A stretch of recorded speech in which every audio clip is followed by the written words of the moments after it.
con thưa ấy con đại cái ta trả lời rồi châu ấy ta trả lời từ tay cha mama ơi anh đi ủa đỉnh ô mẹ cô cô thì tích á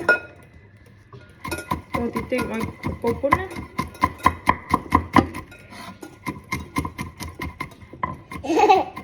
mama tak cho màu nơi à bắt trái cô là nó tụ bầm po nó tầm bông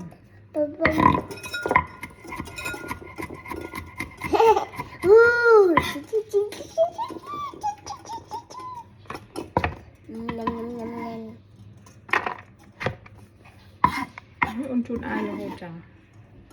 un chút ai là tân ăn trái à nó mà tụ bầm po mấy còn cái bông ấy